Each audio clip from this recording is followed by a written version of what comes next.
Don't forget to like the video, share your thoughts in the comments, and subscribe to stay updated with our latest stories. It was a quiet evening, one of those still, almost eerily peaceful nights that seemed to stretch out endlessly. I had just wrapped up another long day at the office, and as the last of the team filtered out, I found myself lingering behind.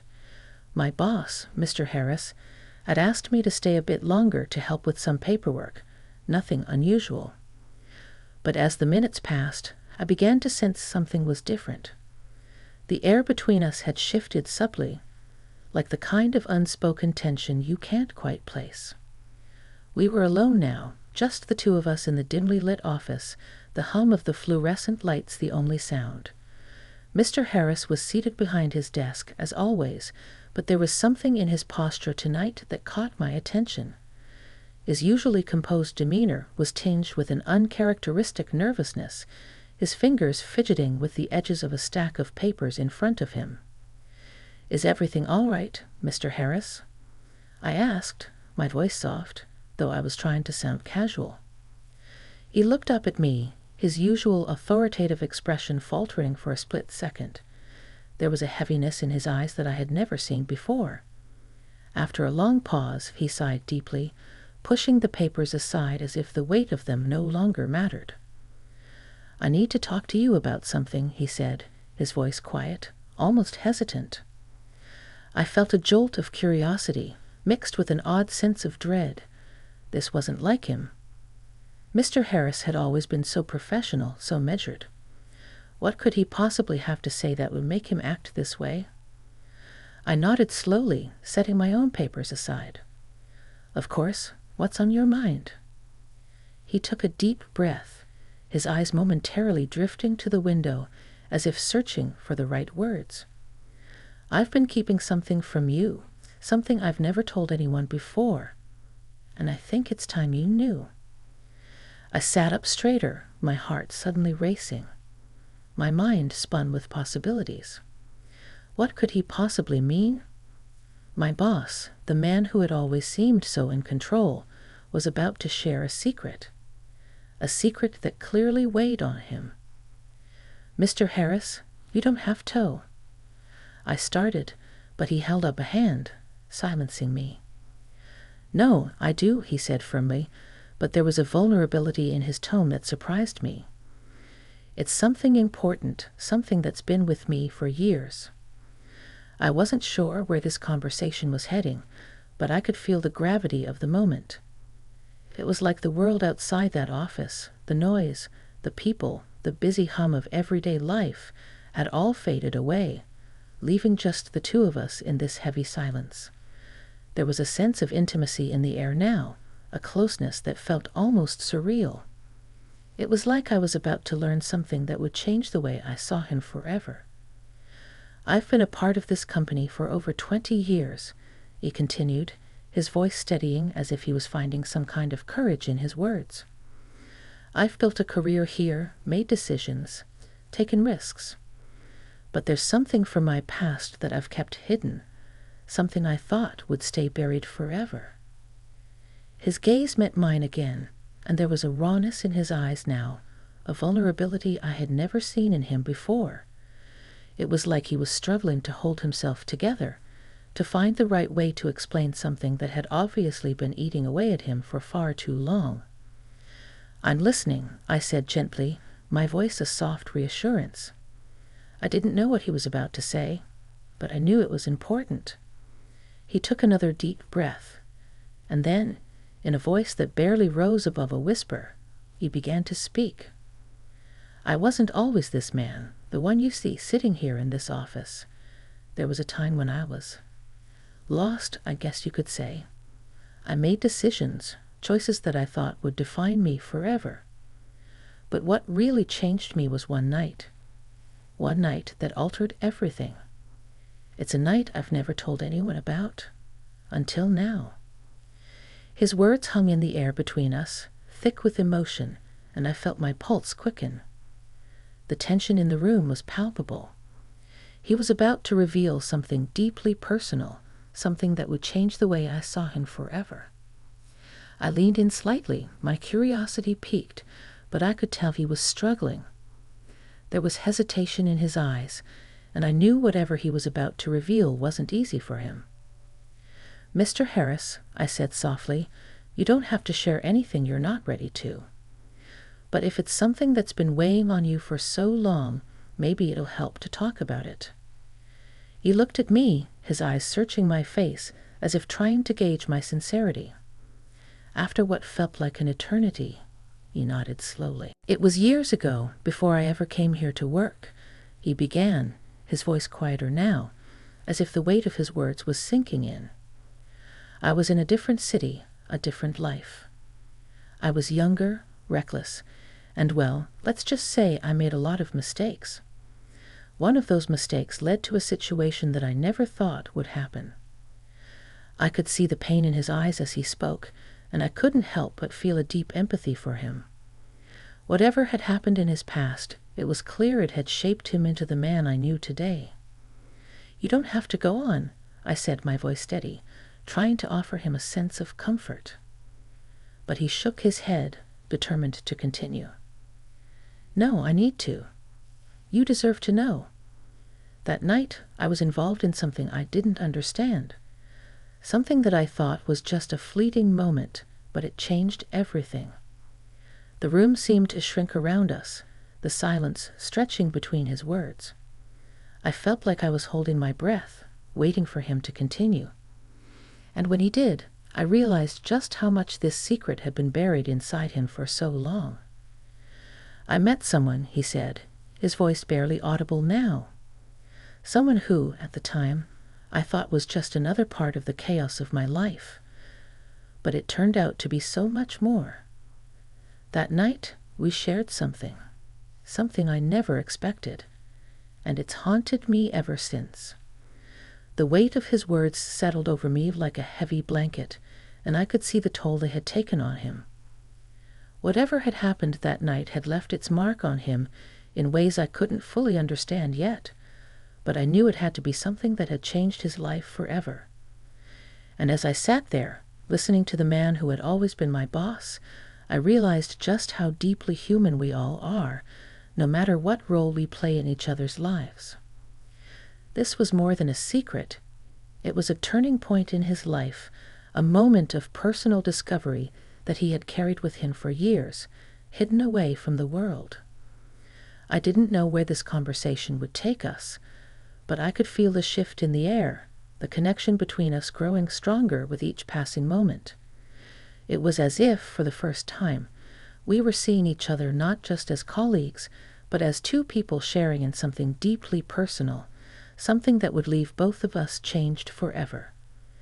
The room seemed to thicken with the weight of his words, and for a moment there was nothing but the sound of our breaths in the stillness. Mr. Harris sat back in his chair, his gaze distant, as if he were transported back to that night. I could see the way his fingers gripped the edge of the desk, the tension in his posture. It was as if his entire being was caught between the man he was now and the man he had been. I didn't say anything. I knew he needed to continue at his own pace. I didn't want to rush him, didn't want to make him feel pressured. All I could do was sit there, quietly, listening, offering him a space where he could let it out. Finally, he exhaled slowly, almost as if he were trying to rid himself of something heavy, something that had been lodged in his chest for far too long.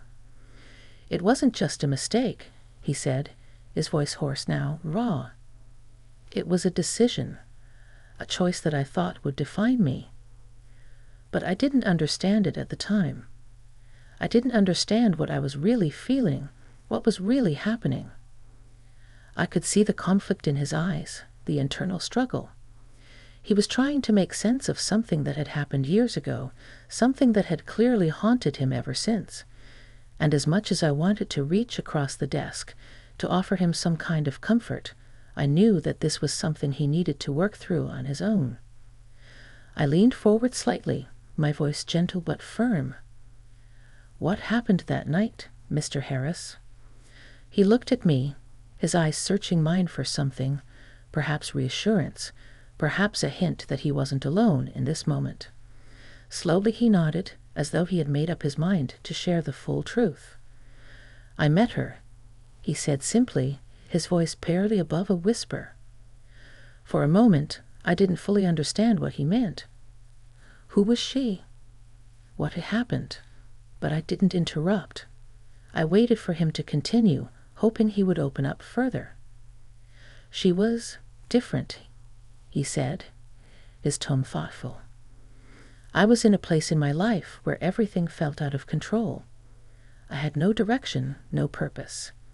And then she came along, this woman who seemed to have all the answers, all the certainty that I was lacking. I thought I was just looking for a distraction. But she made me feel seen in a way that no one else had before. I could feel the pull of his words, the intensity of the emotions he was describing. There was something about the way he spoke of her, like she had unlocked something inside him, something he hadn't known he was missing. It was more than just physical," he continued, his voice growing more intense. "We talked, really talked, about everything, about life, about dreams, about things I had buried so deep that I didn't even realize I had them. She made me feel like I mattered, like I wasn't just another face in the crowd. I thought I had everything figured out when I was with her." His gaze drifted away, as though recalling the details was like stepping into a dream that had slipped away with the passing years. I could sense that he was reliving it in his mind, piece by piece, as if this was the first time he had truly reflected on it in all the years since. "But it wasn't just the good things that happened," he added, his voice growing darker, quieter. "It was the moments that I couldn't explain, moments when I knew I was making decisions I'd regret, but I couldn't stop myself. It all came crashing down in the end. I felt a wave of sympathy wash over me as I saw the pain in his eyes. Whatever had happened between him and this woman, it had left a deep scar on him. And he had been carrying that scar in silence for so many years." "Why didn't you tell anyone?" I asked softly. "Why keep it hidden?" He shook his head, his expression pained. "Because I couldn't. I couldn't face it.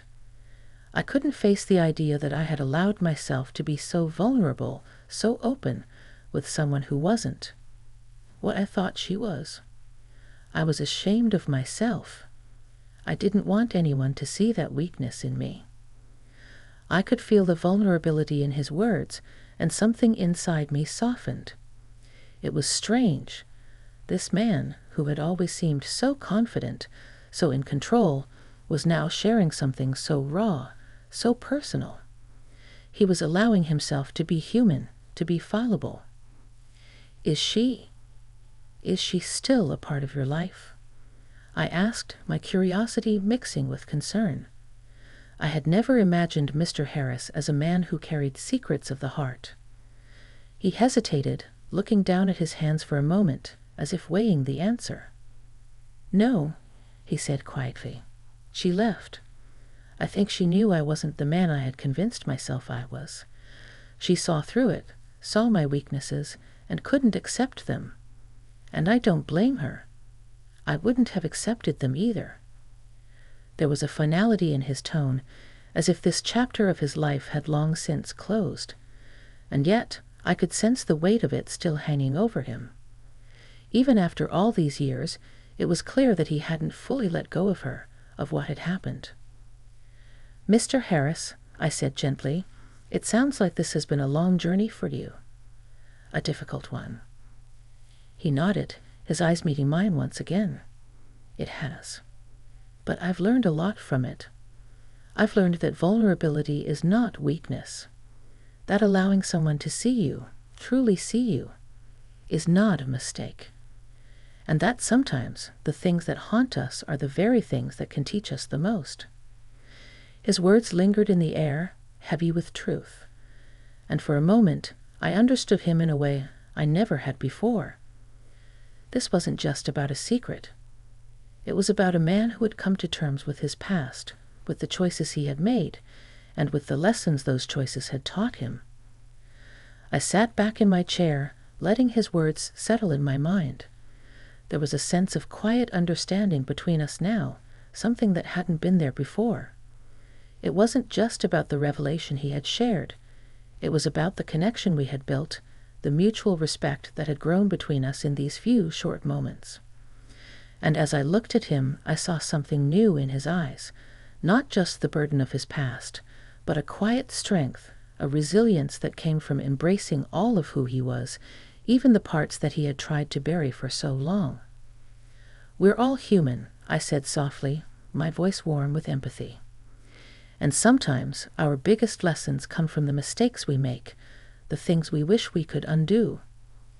He gave me a small, almost imperceptible smile, a smile that held both gratitude and a sense of release. "I suppose that's true," he said, his voice calmer now, more at peace. The silence between us wasn't uncomfortable anymore. It was comfortable, reflective, like two people who had shared something deeply personal and had come to a mutual understanding. We sat there for a while, each of us lost in our thoughts, and as I looked at Mr. Harris, this man who had been my boss, my superior, my mentor, I realized that we were no longer just that. We were two people, both shaped by our pasts, both carrying our own secrets, our own lessons. And in that moment, I felt a deep sense of respect for him, not for the title he held, but for the man he had become, despite the struggles and the pain. The stillness between us lingered for a while longer, neither of us feeling the need to break the silence. It wasn't awkward, though.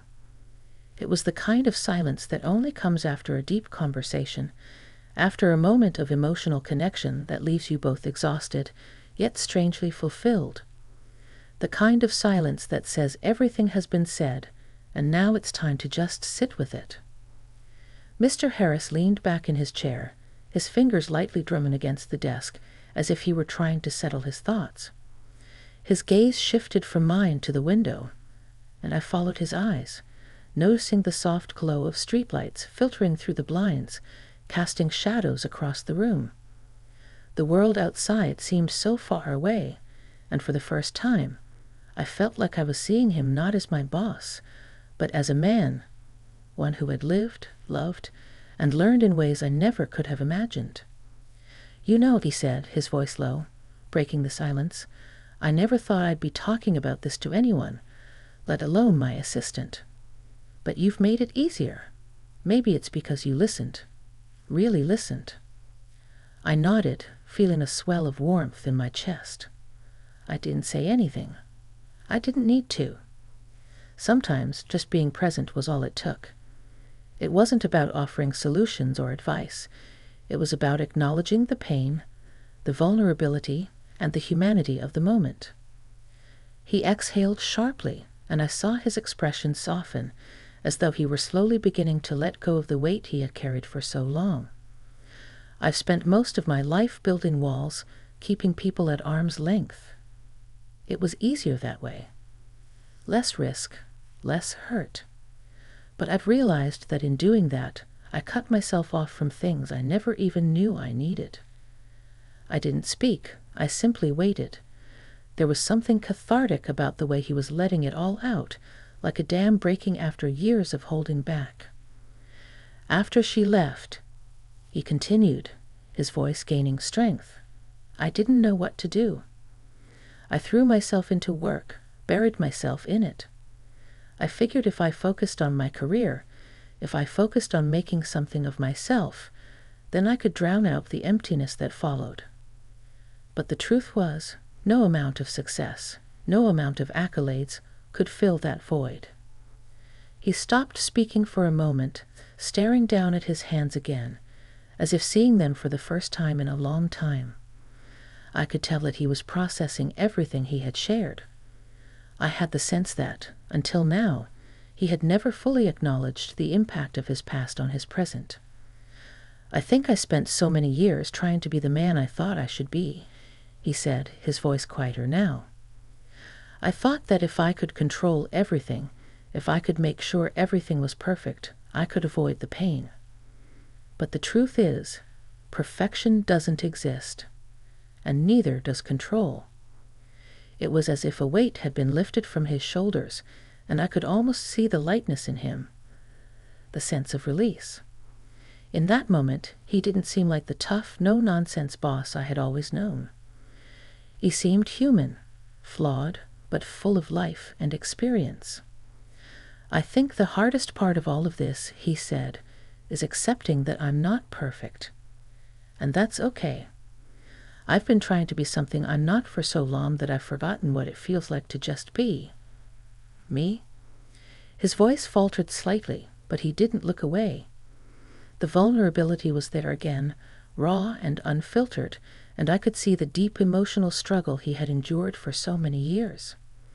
It was a struggle that had made him who he was today, but it had also shaped him in ways he hadn't been able to understand until now. "You don't have to be perfect, Mr. Harris," I said softly, my words coming out before I could stop them. "None of us are. We're just trying to figure it out as we go." He looked at me, and for a brief moment I saw something in his eyes, something that resembled gratitude. He didn't say anything at first, but then he nodded, slowly, as though my words had struck a chord deep within him. "You're right," he murmured. "I've spent so long chasing perfection, I've forgotten what it means to be real. But maybe that's the lesson I was supposed to learn." The room felt different now, lighter, more open. The tension had dissolved, replaced by a quiet understanding between us. And although I had no idea where this conversation would lead, I knew that it had already changed something between us. For a long while, neither of us spoke. I could see that Mr. Harris was lost in thought, his mind working through the revelations he had just shared. And as I sat there, I realized that I, too, was reflecting on the significance of the moment. It was rare, so rare, to be invited into someone's world like this, to witness their most vulnerable moments. It was a privilege, one I didn't take lightly. Finally, he looked up at me, his eyes a little clearer than before. "I've been holding on to so much for so long. Maybe it's time I let go. Maybe it's time I started living for myself instead of for everyone else's expectations." I smiled, not out of sympathy, but out of understanding. It's never too late to start. His lips curved into a small smile in return, but it was a smile that spoke volumes of acceptance, of growth, and of the realization that he had taken the first step toward healing. "I think you're right," he said, his voice steadier now. "I think it's time I started living for me." We sat there for a few more minutes, the silence comfortable and peaceful. The night had deepened outside, and the soft hum of the office building seemed to fade into the background as we both reflected on what had just transpired. It wasn't just a conversation anymore.